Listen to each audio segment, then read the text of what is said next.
alla Festa del Redentore non a caso. Questa deve essere una vestizione e quindi è il dietro le quinte di quello che succede prima delle sfilate, di quello che tutti vediamo quando noi ci vestiamo e facciamo una sfilata, una processione. Ma che cosa c'è dietro? Spesso tutto quello che c'è dietro non si conosce. In tutti questi anni tantissime persone ci hanno chiesto il perché di nostre scelte, il perché di certi colori, il perché di certi abbinamenti. E noi avevamo davvero bisogno di spiegare come è nata la nostra ricerca e a cosa siamo arrivati. Noi siamo nati nel 2003, siamo un'associazione tutta al femminile e nel 2014 abbiamo iniziato a incuriosirci su come portavamo l'abito. Nell'epoca in cui possiamo zoomare le fotografie con i cellulari, abbiamo iniziato a ingrandire tutti quei dettagli che, guardandoci allo specchio, non trovavamo.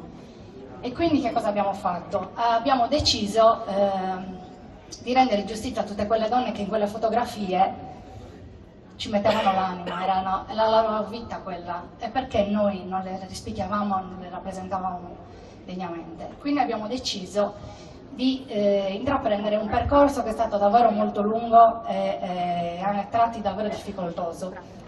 Però siamo qua, siamo davvero felici di aver realizzato tutto questo studio, ma questo non l'abbiamo fatto da sole.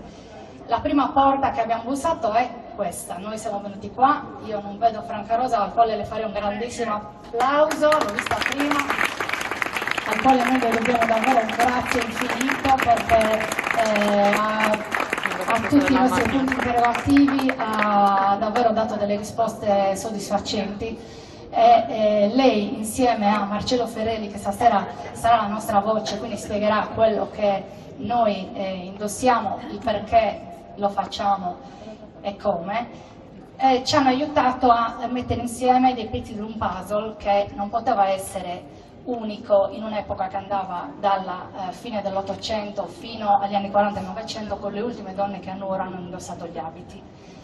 Bisognava far capire, dovevamo capire che in realtà, come adesso, in tutte le epoche ci sono delle evoluzioni e ovviamente non poteva esistere un abito unico per Nuoro, che rappresentasse Nuoro. Spesso ancora si dice che l'abito a Mucadore è da signorina, l'abito a benda è da sposa, in realtà non è così, perché le ultime donne che sono sposate a Nuoro sono sposate a Mucadore, allora non reggeva più. Quindi abbiamo scoperto che in tutta questa evoluzione ci sono state tantissime migliorie e tantissimi codici non scritti dettati dai pezzi, dettati dalle mode, dagli accessori, anche dai colori.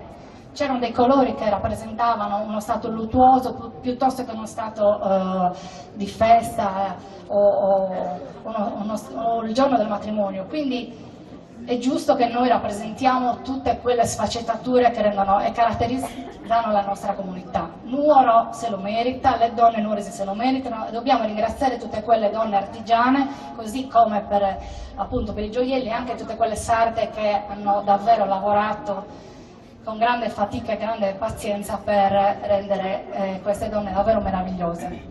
Quindi noi siamo qui, adesso darò la parola a Marcello Ferreri, che è un antropologo, se può venire. Marcello è un antropologo, facciamo un grande applauso, lui si è laureato alla Sapienza di Roma, anche a lui dobbiamo un infinito grazie perché tutti questi anni con tanta pazienza ci ha aiutato a recuperare tessuti, stoffe, abiti e pezzi originali e noi siamo qua, siamo queste, siamo pronte a dare tutte le spiegazioni alle domande che ci sono state fatte in tantissime occasioni. Buon divertimento, quello che vedrete stasera è la vestizione della sposa di fine 800, adesso Marcello vi spiegherà tutto e niente, buon divertimento, grazie ancora. Grazie.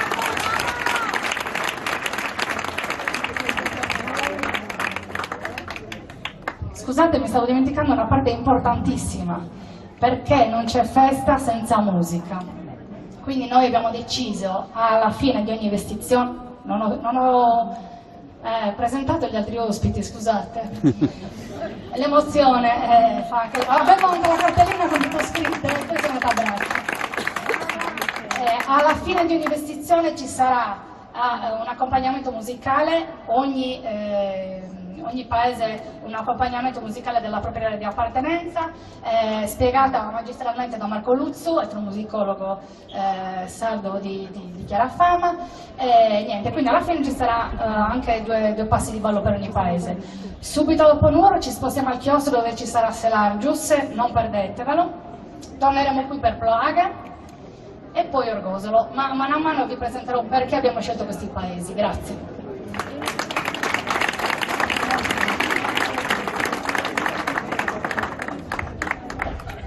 Buonasera a tutti, mi sentite abbastanza bene? Come ha detto Barbara, io sono Marcello Ferrelli e sono un antropologo. Microfono. Il microfono? Si sente meglio? Sì. Attualmente sono ricercatore dell'Istituto di Etnologia di Francoforte e mi occupo di cultura materiale. Cultura materiale vuol dire oggetti. A Francoforte siamo un team di antropologi dispersi per il mondo, quindi ci sono persone in Asia, ci sono persone in Africa, io invece mi occupo di Sardegna. Quindi io sto facendo ricerca in alcune aree dell'isola che sono il Sulcis, l'Ogliastra e l'Oristanese, dove si trovano ancora donne che vestono tutti i giorni a camisa. La finalità della mia ricerca è studiare come gli oggetti, in questo caso l'abito, contribuisce alla creazione della persona. Per un antropologo è impossibile studiare un oggetto senza studiare la persona che quell'oggetto lo utilizza, quindi nel nostro caso la persona che l'abito lo indossa. Esiste una bellissima definizione di antropologia di Miller, che è un grande antropologo, che dice che l'antropologia è un tentativo di comprensione empatica del punto di vista della persona che l'abito lo indossa. Cioè io posso fare tanti tipi di analisi esterne e interne. Ad esempio un esperto di stoffe può fare un'analisi dell'abito analizzando sia i capi e le stoffe, ma siamo sicuri che questo tipo di analisi sia la stessa della donna che quell'abito lo indossa? L'antropologia ci fa riflettere su questo aspetto. E in antropologia è importantissimo collocarsi temporalmente. Quindi oggi noi analizzeremo un abito che era in uso a Nuoro tra il 1880 e il 1910-15. Se poi ci spostiamo un po' indietro, un po' avanti, vediamo che vi sono delle differenze nell'abito e inoltre la società a cui ci si riferisce cambia. A me spesso sembra che noi moderni, quindi il punto di vista del presente verso il passato, tende a restringere la temporalità. Se noi parliamo di 1910 e 1940 non sono la stessa epoca, non solo per l'abito, ma proprio per la società che è totalmente mutata in quegli anni. Inoltre gli antropologi hanno il terrore del termine tradizione. Il termine tradizione è un termine molto complesso e difficile da utilizzare perché non è un lascito del passato verso il presente, ma è un punto di vista del presente verso il nostro passato e quindi bisogna stare attenti a non effettuare operazioni di selezione, di eliminazione o di accentuamento di alcuni aspetti del nostro passato. E proprio oggi vedremo degli esempi di ciò. Per descrivere l'abito di oggi noi ci aiuteremo con la Veleda, che quindi è una contemporanea di queste tipologie di abito, e non solo descriverà gli abiti con dovizia di particolari, ma dedicherà molto tempo alla società nuorese del tempo, molto spazio nelle sue opere alla società nuorese del tempo. Ovviamente, essendo una vestizione, non possiamo fare una descrizione da capo a piede, da piede a capo, ma cercheremo di seguire nella vestizione man mano i pezzi che la ragazza, che ringraziamo, indosserà. Ai tempi che stiamo analizzando noi, a Nuoro esistevano due tipi di acconciature, una più antica e una più recente. Questa è l'acconciatura che era contemporanea della veletta. Quindi le nuoresi, fatte una scrignatura centrale, quindi la riga al centro o anche laterale, si facevano due trecce e queste trecce erano non solo legate ma anche rese più rigide desarbitasa, che sono dei nastri di cotone che vedete nelle trecce di Alice. Mentre Angela fissa le trecce di Alice, noi introduciamo il primo capo di oggi. Queste sono Zascarettasa. Vediamo anche la prima slide, quindi magari vi spostate un po' più qua così si vedono anche le slide. Allora, questa è una carretta originale, antica, nuorese, e questa è una riproduzione. La scarretta del tempo erano prodotte in setta, esistono diverse tipologie di setta, questo è un raso di setta, questa invece è una setta ad armatura semplice, che si chiama anche setta ad armatura a taffetà. Iniziamo a vedere un colore che ritroveremo nell'abito del periodo, che è il colore ciclamino. Vedete questo colore acidissimo, che ai tempi a Nuoro erano dei colori più usati in assoluto. La cuffia come prodotta è semplicemente un pezzo di stoffa che è arricciato nella parte posteriore e ovviamente viene fermata sotto il mento con un legaccio. Questa è una riproduzione e nelle immagini nel nostro schermo vedete la cuffia originale di inizio Novecento dal quale è stata copiata. Ovviamente esiste anche una cuffia più antica di queste, che molti di voi avranno visto, che è una cuffia in panno ricamata, però quella è una cuffia ancora più antica di questa cuffia, quindi era in uso nel periodo precedente a questo arco di tempo che noi stiamo analizzando.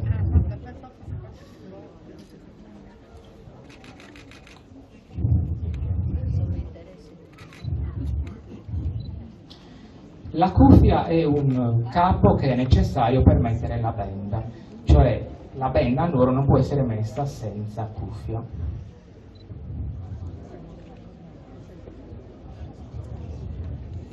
Queste erano le cuffie riservate inoltre ai contesti di gala e festivi, mentre tutti i giorni le cuffie erano prodotte in cotone, simile al cotone delle donne. Quindi capita molto spesso di trovare delle cuffie di queste stoffe che indicano l'utilizzo quotidiano della cuffia. Alice indossa già la camicia. Questa è una rara camicia di inizio Novecento. Tra l'altro è una camicia che apparteneva a una famiglia molto abbiente di Nuoro e magari non notate i dettagli, però se vi avvicinate vedete che ogni fiore ha uno sfilato differente, quindi era una camicia da utilizzare in contesti festivi di gala e per il tempo era una camicia importante, possiamo dire. Se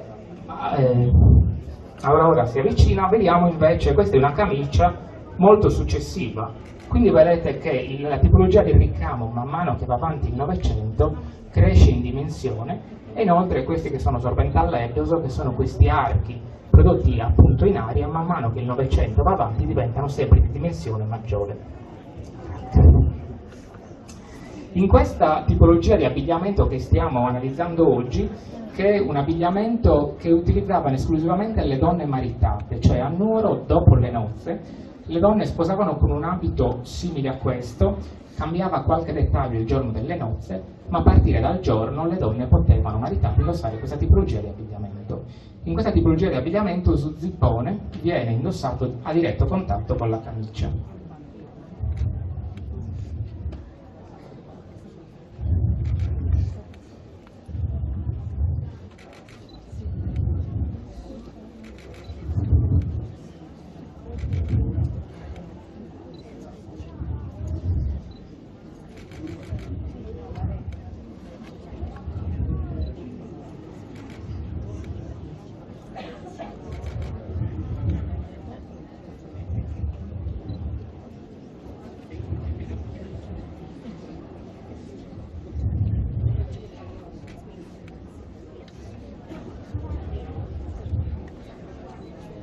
Per l'occasione abbiamo usato un abito antico e vedete le dimensioni degli abiti del periodo, sono veramente minuscoli.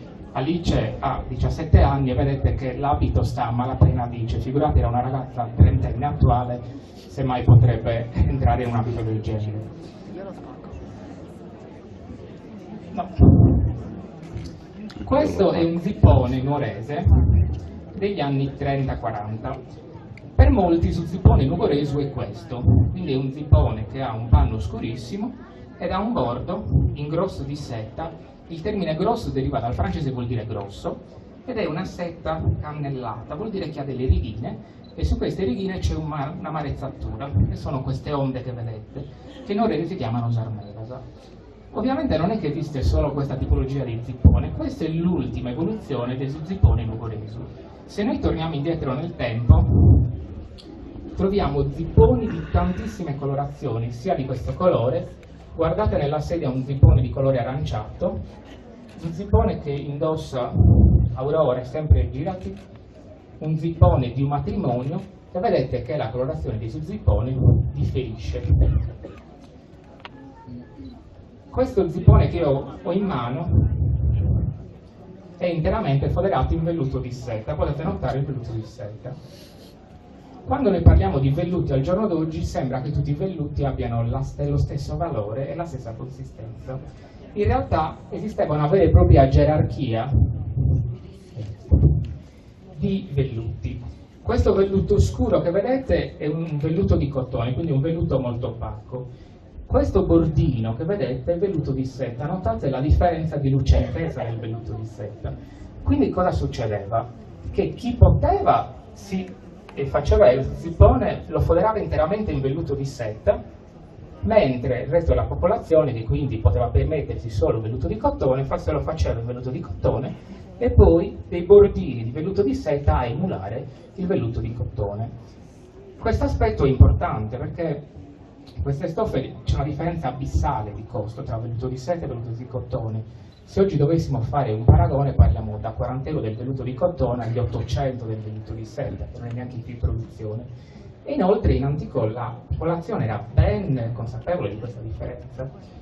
Spesso mi è capitato di vedere gente dei nostri tempi che davanti al velluto di seta resta in un certo modo stupita. Una volta un signore esclamò: che cos'è questo velluto evidenziato? Perché ovviamente il velluto di seta ha la capacità di brillare, la seta brilla, inoltre è un velluto delicatissimo e quindi l'uso del velluto di seta è legato alla sua facile capacità di rovinare. Figuratevi all'interno di un zippone. Inoltre Alice ci mostra un dettaglio. Alice indossa salvi di grana, che sono l'insieme dei bottoni, e indossa metà dei bottoni infilati nelle asole e metà lasciati liberi, mentre Aurora indossa solo un bottone infilato nelle asole e gli altri vengono lasciati pendere. Abbiamo due foto, una a destra degli anni 30 e una di inizio Novecento, che mostra questa differenza. Qui entriamo in un discorso che sono le mode. In antropologia il discorso di moda è molto complesso. Bisogna dire che quando parliamo di moda intendiamo che c'era una moda generale in un'epoca, ma non vuol dire che tutta la popolazione seguisse quella moda in modo intrinseco, cioè non tutti seguivano la moda, anzi spesso coloro che non seguono la moda, soprattutto dei ceti abbienti, sono i primi che danno un là a una moda nuova che poi nei decenni successivi diventerà la moda caratterizzante della popolazione. Sopra sul zippone si indossa Zapala Supra.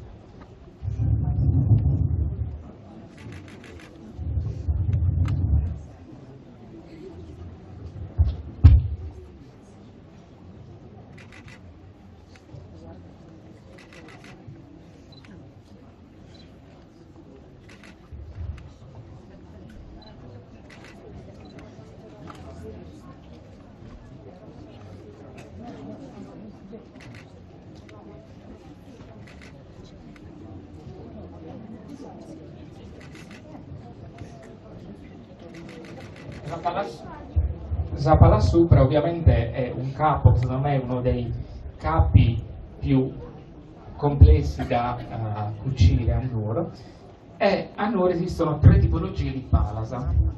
Abbiamo Zapala Supra, che ne abbiamo una qua, che ovviamente è un tipo di pala che è facilmente riconoscibile.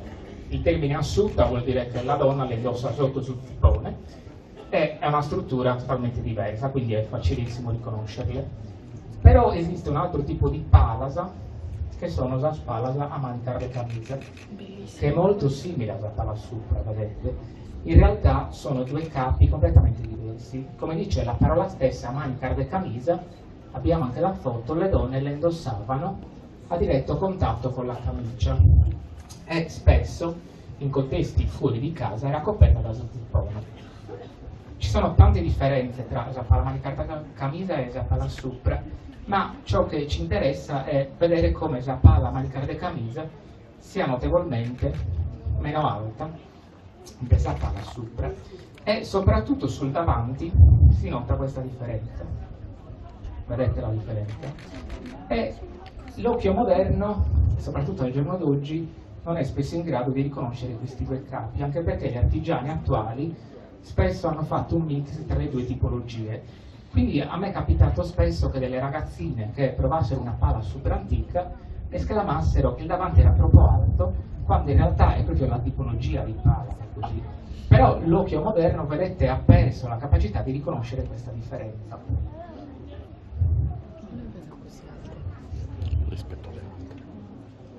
Sopra zippone e pala va posizionata esattunica.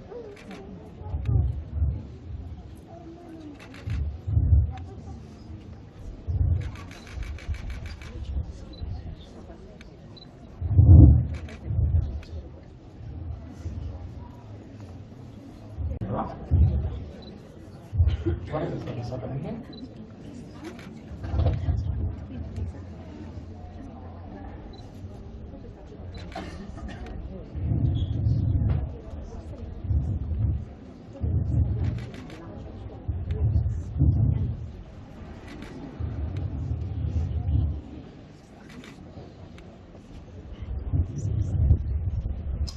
Grazia Deledda ci racconta per il periodo che le nuoresi hanno la mania dei fianchi prominenti, perciò indossano quante più tuniche hanno. Le spose devono averne almeno 3, in modo che sotto l'orlo di una non si scorga quelle dell'altra. Il periodo che noi stiamo analizzando, le nuoresi portavano più tunicas, infatti oggi abbiamo deciso di indossare 2 tunicas. Povera Alice.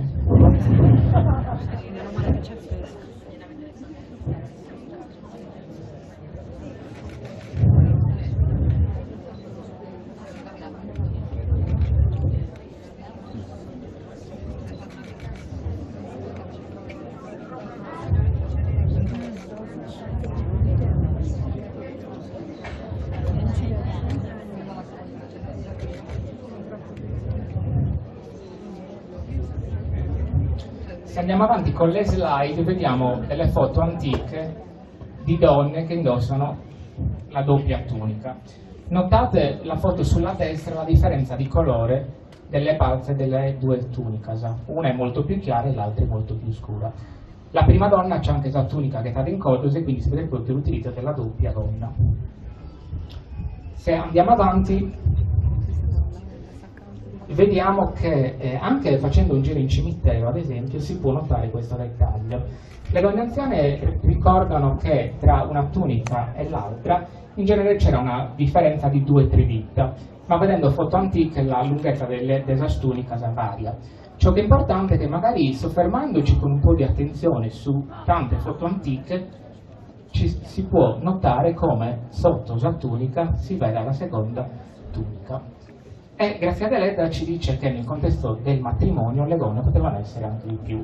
In linea di massima era utilizzo comune anche per recarsi in chiesa portare 2 tunicas. Possiamo andare avanti con le slide. E queste sono delle donne all'uscita dalla cattedrale e vedete i volumi delle tunicas. Le donne sembrano più dei carri armati, no? E questo perché l'ideale di bellezza del tempo prevedeva che le donne avessero un vittino molto stretto. Infatti Grazia Deledda dice le strettissime palas super e zippone, infatti avete visto anche la difficoltà di indossarli, e poi il volume, i fianchi prominenti venivano ottenuti con la sovrapposizione delle tunicas.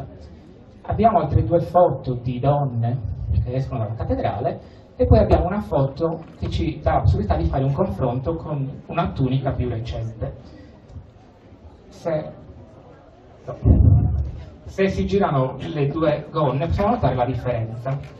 Innanzitutto notate la dimensione delle pieghe averoni, quindi sorghironese, di questa sono notevolmente più grandi. Qua parliamo di 10 cm, mentre qua parliamo di nudirone che è la metà. Quindi questa è una gonna che a Nuoro nasce negli anni 20-30, quindi una gonna più recente. Inoltre le gonne antiche sono foderate con stoffe lisce, quindi non marezzate, di diverse colorazioni. Abbiamo il famoso ciclamino, questi violacei, come vedete anche in Saspala, Salà erano molto usati a Nuoro, mentre nel Novecento si predilige la tonalità di rosso e inoltre la sete marezzata, quindi sono presenti quelle onde che in nuorese si chiamano sarmelas. Anche la fodera della tunica cambia, in antico la tunica è foderata di panno, in tempi recenti è foderata di velluto. E anche qua torniamo velluto di setta o di cotone in base alla possibilità economica della persona. E notate anche la differenza nella lunghezza dell'esastunica. Inizio Novecento le esastunica sono veramente lunghe e le donne indossano, anche se poco si vedono, come calzatura gli stivaletti che erano in utilizzo in tutta Europa. In tempi più recenti esattunica è notevolmente più corta e si usano i décolleté alla moda del tempo. La seconda foto è una foto anni 50, vedete come la tunica sia veramente più corta della seconda. Possiamo andare avanti. Sopra la tunica si indossa la branda. Oggi abbiamo 3 brandas antiche. Questa è la più antica delle 3 che abbiamo portato oggi, quindi questa branda corrisponde agli anni 1880-1890 ed è una branda con motivi totalmente geometrici. La seconda branda, che è questa, corrisponde al periodo 1902-1903. Vedete che la geometria inizia a lasciare posto a dei fiorellini. Infine l'ultima branda, che è questa, che degli anni 7 e 8 la branda è già completamente floreale. Quindi vedete c'è un'evoluzione nella tipologia di branda. Ciò che è importante, sas brandas sono sempre, in sarmascula presentano sempre il velluto di setta e anche nella parte inferiore. Inoltre hanno questo bordino viola che notate che parte dal ricamo e arriva fino a sarmascula. Le riproduzioni attuali spesso tendono a fare tutto viola e di conseguenza anche questo dettaglio è uno di quei dettagli che si è andato perduto. Sopra il tutto la nuorese indossa su Chintorio, quindi che è una cintura di gallone dorato. Oggi ne abbiamo portato 2 di fine 800 per vedere le dimensioni della vita delle donne del tempo. Quando si parlava di ditino da Vespa, ovviamente, sì, ma quando considerate che su Chintorio si usava per le nozze, quindi parlavamo di ragazzini, di donne, ragazze che erano in periodo di nozze.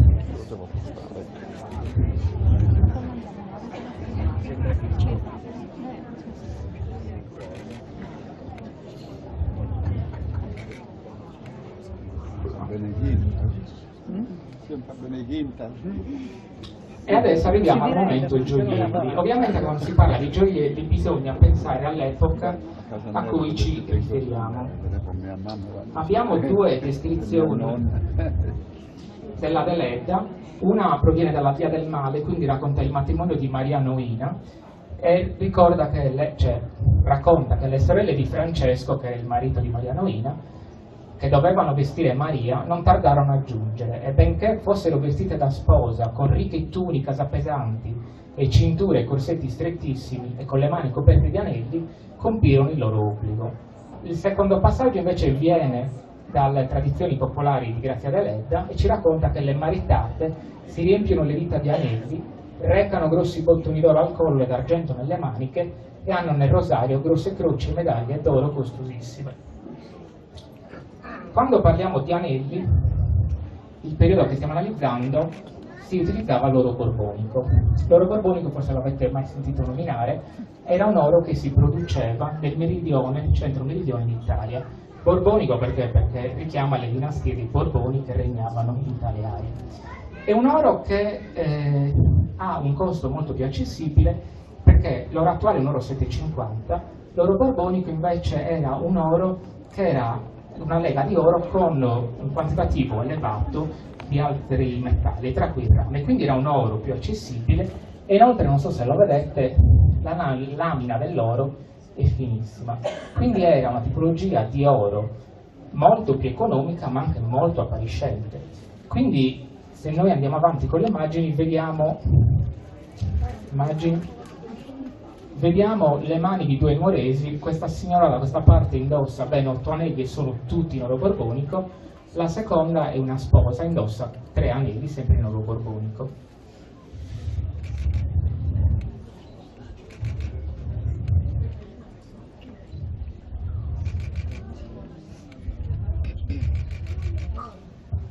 Anche le spille dell'epoca sono spille borboniche. Questa tipologia di spilla, che per molti si chiama salacrima in nuorese, per molti è la spilla nuorese per eccellenza, in realtà è una spilla Liberty, quindi una spilla che in Sardegna giunge a partire dagli anni 10, quindi una spilla successiva a questa, è una spilla che nei corredi delle donne che ancora sono invinte, che hanno studiato in costume, è onnipresente. Questa invece è una tipologia di spilla molto più antica.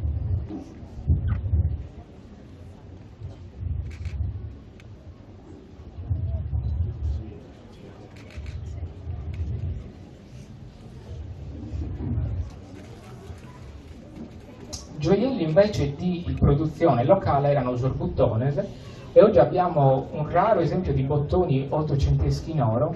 Cosa ci dice che sono ottocenteschi? Ce lo dice il tipo di lavorazione della filigrana, e poi Zabuttonera o Zabiligrana, che erano i 20 bottoni per le donne sposate che pendevano dai su zippone.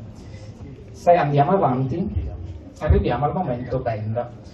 Allora, le bende antiche sono molto rare perché a forza di inamidarle, stirarle, bende antiche è rimasto poco e niente, soprattutto di bende bianche. Oggi però abbiamo la possibilità di visionare un'antica benda nera. Bende nere ne possediamo di più perché nel Novecento le ultime donne che hanno mantenuto la benda erano le donne vedove o comunque donne anziane.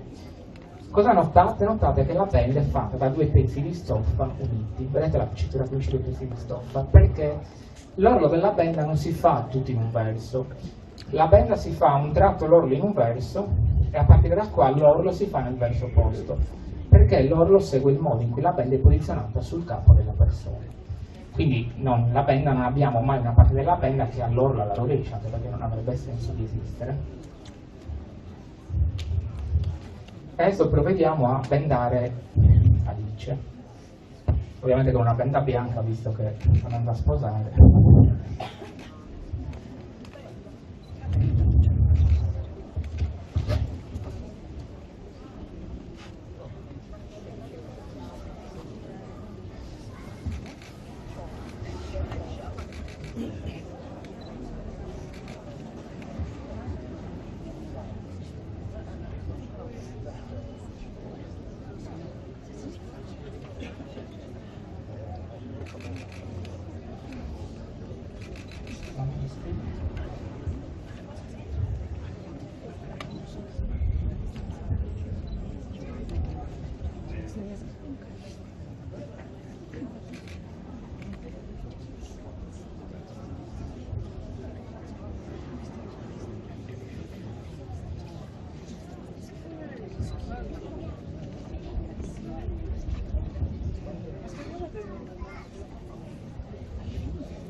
Le foto antiche ci mostrano un grande arco sulla fronte, lo vedete?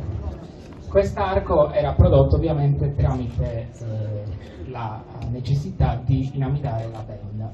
La benda era inamidata sia in contesti quotidiani che in contesti festivi, quindi la benda era sempre inamidata. Esistono varie metodologie per inamidare la benda, si va dall'amido per le bianche anche all'acero, infatti si parla di benda incherata. No, torniamo indietro. Vedete che l'arco è onnipresente nelle foto, e se vedete la foto della donna in cattedrale è più avanti anche del profilo del viso della donna. Ovviamente la penna bianca è utilizzata da donne giovani e donne che non avevano avuto situazioni luttuose in tempi recenti. Se noi vediamo una foto dentro la cattedrale, notate che le bende bianche sono veramente poche, la maggior parte delle bende sono scure. E se andiamo avanti, se le bende bianche sono portate con questi archi sul davanti, le vedove portano le bende ancora più avanti delle altre. Notate questa donna anziana che non si vedono gli occhi neanche la bocca, e la foto là in fondo ci mostra come la benda sotto il mento viene girata e quindi vi è quella famosa piega che fa sì che l'orlo salga alla rovescia. Abbiamo visto che Alice possedeva gli orecchini di corallo e Grazia Deledda ci racconta che i ricchi pendenti di corallo si scorgono dietro la benda, e all'interno della Via del Male ci racconta che vestita da sposa Maria Noina, coi fianchi prominenti, la vita fortemente stretta da una cintura d'oro, la benda bianca lasciava trasparire il colore roseo della cuffietta e non nascondeva i lunghi pendenti di corallo. Se vediamo queste foto, notate che le nuoresi, una volta indossata la benda, tiravano fuori gli orecchini di corallo dalle bende. Addirittura quella è una stampa del Calzani, che vedete che riprende questo dettaglio. Se andiamo avanti vediamo anche foto di donne in posa più recenti e questo dettaglio è mantenuto. A questo proposito possiamo fare un ragionamento che questo dettaglio, che ai tempi era molto in uso a Nuoro, è rimasto in vita anche a livello folcloristico fino agli anni 50. A partire da là questo dettaglio è stato completamente abbandonato e per l'occhio moderno che vede una nuorese con gli orecchini fuori sembra una cosa stranissima. In realtà è semplicemente una di quelle mode di cui abbiamo parlato, molto antica, che poi, perché questa tipologia di abito è caduta in disuso, perché abbiamo visto che da quest'abito le nuoresi sono passate a quella tipologia di abito anche per sposare, è stato dimenticato. Bene, io credo che se oggi volevate chiarirvi qualche dubbio ne abbiamo aggiunti, ma è anche un invito alla complessità, cioè Nuoro fino all'800, a Nuoro abitavano 7.000 persone, nel 1890 erano più di 7.000, quindi è impossibile descrivere tutto ciò che esisteva a Nuoro, ma è un invito alla complessità e anche alla curiosità, ad esempio a soffermarsi su foto antiche e a soffermarsi anche su pezzi antichi che voi potrete o potreste trovare nelle case dei nuoresi. E qui nasce anche una riflessione sul fatto che il processo di patrimonializzazione, cioè vuol dire quando noi creiamo un patrimonio che è l'abito, ci deve portare a riflettere anche su quanto noi sappiamo di questo patrimonio. E a fine settembre si svolgeranno i convegni della Società Italiana di Antropologia a Matera e io porterò proprio un intervento che sarà una riflessione su quanto noi sappiamo del patrimonio del costume sardo e quanto c'è ancora da sapere. Colgo l'occasione per ringraziare Alice per aver sopportato l'abito, Angela e Teresa per avermi aiutato, Paola, Eleonora, Claudia e Aurora, per essere rivestite. Ringrazio Barbara e Carlo per avermi invitato e tutte le nuove per questa occasione di raccontare insieme. Grazie a tutti.